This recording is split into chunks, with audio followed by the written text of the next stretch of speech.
ሰላም ጤና ይስጥልኝ ውድ የኤክሴት ዩቲዩብ ቻናል ተከታታዮቻችን፣ በዛሬው ቪዲዮአችን የአሜሪካው ሚኒስትር ለሶቪየት አሳልፎ በመስጠት የ10 ሰላዮች ሞት ምክንያት ስለሆነው አሜሪካዊ ሰላይ ታሪክ አካፍላችኋለሁ። ዳዊት ነኝ። እስከ ቪዲዮ ፍጻሜ አብራችሁን ቆዩ። ወደ ቪዲዮ ከማለፋችን በፊት ቪዲዮ እንደምትወዱት እርግጠኛ ስለሆንኩ ቪዲዮ ላይክ እንዲሁም በቀጣይ እንደሚያስገርም ቪዲዮ ስለቅ መልእክት እንደርሳችሁ ሰብስክራይብ አድርጋችሁ ደወል ምልክቷን ተጫኗት።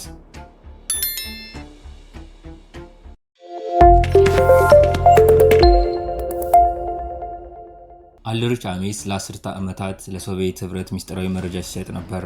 ከ100 በላይ ሚስጥራዊ ስለላ ስራዎች አከናውኗል። 10 የሚደርሱ ምዕራባውያን የስለላ ባለሙያዎች በአልድሪች ምክንያት ተገድለዋል። ለሁለት ወገን የሚሰልለው አልድሪች እንደ አውሮፓውያን አቆጣጠር በ1994 የዕድሜ ልክ እስራት ተፈርዶበታል። ኦልግ ጎርዶቭስኪም ለሁለት ወገን ነው የሚሰልለው። በለንደን የሩሲያ የስለላ ተቋም KGB ኃላፊ ሳለ በሚስጥር ለዩናይትድ ኪንግደም የስለላ ተቋም M16 በጎን ይሰራ ነበር። አንድ ቀን ራሱ ሞስኮ አገኘው። ለ5 ሰዓታት ጥያቄ ተደርጎለት ተደብድቦ ደክሞ ነበር። ሊገደል ትንሽ ሲቀረው M16 በመኪና ደብቆ ከሞስኮ አስወጣው። ለ9 ዓመት ያህል ማን እንዳጋለጠኝ ለማወቅ ስሞክር ነበር፣ አሁን ግን ደረስኩበት ይላል። የአሜሪካ የስለላ ተቋም CIA ባልደረባ የነበረው አልድሪች በአሜሪካ ፍርድ ቤት ሲቀርብ እውነታው ወጣም። የሲአይኤ ሰላይ ሆኖ ሶቪየት ልኡኩን ያውቁኛል ሲል አልድሪች በፍርድ ቤት ቃሉን ሰጠ። 30 ለምዕራባውያን ሀገራት የሚሰሩ ሰላዮች ማንነት እንዳጋለጠና ወደ 100 ኦፕሬሽኖችን እንዳከሸፈ አምኗል። KGB የሚያውቀው ኮልኮል ደወል በሚል ቅጽል ስም ነው። ክህደት የፈጸመባቸው 10 የሲአይኤ ስለላ ባልደረቦች ተገድለዋል። ይህም ለ20 ዓመታት ለምዕራባውያን መረጃ ያቀብል የነበረውን የሶቪየት ወታደር ኃላፊ ዲሚትሪ ፖልኮቭን ይጨምራል። በአሜሪካ ታሪክ አደገኛው የሚባለው የKGB ሰላይ አልድሪች ያለ አመክሮ የዕድሜ ልክ እስራት ሲፈረድበት ይግባኝ መጠየቅ እንደማይችል ተገልጿል። በሲአይኤ የሶቪየት አጸፋ ስለላ መሪ ሳለ ብዙ ጉዳት በአሜሪካ ደርሷል። አሜሪካ በሩሲያ ያላትን የስለላ ኦፕሬሽኖች ያውቅ ነበር። ከሌሎች ምዕራባውያን ሰላዮች ጋር መረጃ ይለዋወጥ ነበር። ኦልግ እንደሚለው አሜሪካውያን ዝርዝር መረጃ ስለሚሰጡ እሱም በምላሹ መረጃ ያቀብል ነበር። ከአልድሪች ጋር የተዋወቁትን በዚህ ስራ ወቅት ነው። አልድሪች የሚቀበለውን መረጃ ለKGB ያስተላለፈ እንደነበር አላወቀም። የአልድሪች አባት ለሲአይኤ ይሰሩ ስለነበር ስራውን ያገኘው ወጣት ሳለ ነበር። ሲአይኤን ለመክዳት የወሰነው ለአቋሙ ሲል ሳይሆን ለገንዘብ መሆኑ በኋላ ላይ ተደርሶበታል።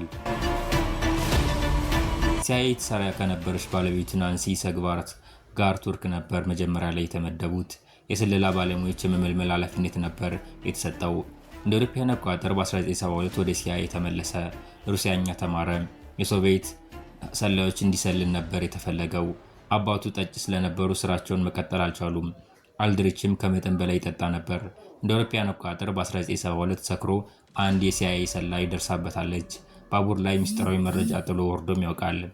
እንደ አውሮፓውያን አቆጣጠር በ1981 ወደ ሜክሲኮ ሲቲ ተዘዋወረ። ጠጥቶ ሲያሽከረክር በፖሊስ ከተያዘ በኋላ ለሲአይኤ ጥቆማ ተደርጎበታል። ሲአይኤ ከመለመላት የኮሎምቢያ የባህል ልዑክ ከማሪያ ዶል ሮሳሪዮ ካሳስ ዲፒዩቲ ጋር የፍቅር ግንኙነት ከጀመረ በኋላ ከባለቤቱ ጋር ለመፋታት ወሰነ። እንደ አውሮፓውያን አቆጣጠር በ1983 ወደ አሜሪካ ሲመለስ የሶቪየት የስለላ ክፍል ውስጥ ከፍተኛ አመራር ቦታ ሰጥቶት የሲአይኤ ኦፕሬሽኖች መረጃ ይደርሱት ነበር። ከባለቤቱ ጋር ከተለያየ በኋላ ገንዘብ ይልክ ስለነበርና አዲሷ ባለቤቱ ከፍተኛ ወጪ ታወጣ ስለነበር የገንዘብ ችግር ውስጥ ገባ። ፍርድ ቤት ቃሉን ሲሰጥ እንደተናገረው ዕዳ ውስጥ ተዘፍቆ ነበር።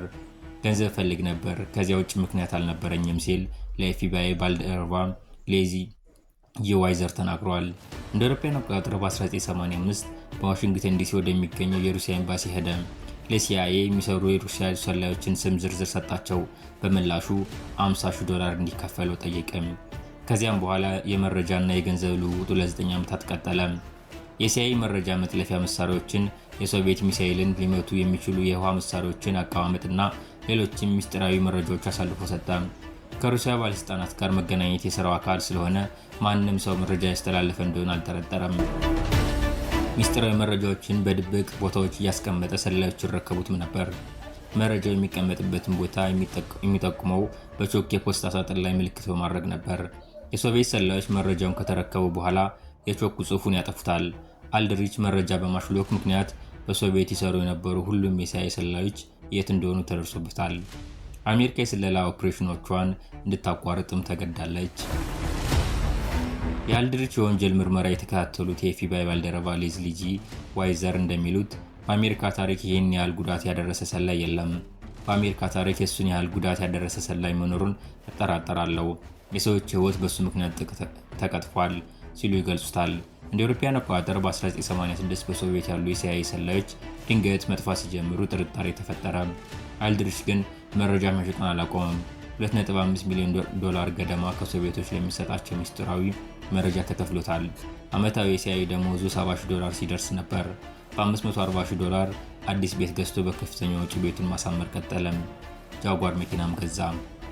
እንደ አውሮፓውያን አቆጣጠር በ1994 በኤፍቢአይ ባልደረባ ሌዝሊ ጄ ዋይዘር የታሰረውም ከዚህ በኋላ ነበር። ጥርጣሬን የፈጠረው ቅንጡ አኗኗሩ እንደሆነም ተገልጿል።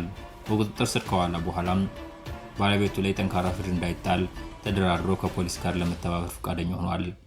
ባለቤቱ ለሶቪየት በሚስጥር መረጃ እንደሚያቀብል ታውቅ ነበር።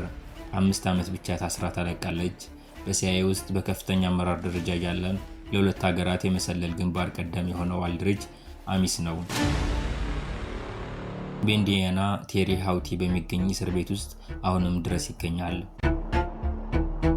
ሚስጥራዊ መረጃ አሳልፎ በመስጠቱ የሰዎች ሕይወት ቢቀጠፍም እስከዛሬ ድረስ በስራውም ብዛም ሲጸጸት አልታየም። የኤፍቢአይ ባልደረባ ሌዝሊ ጂ ዋይዘር ስለ ራሱ ትልቅ አመለካከት ነው ያለው። ሰላይ መሆኑ አይጸጽተውም፣ መያዝ ግን ይቆጨዋል ሲል ተናግሯል።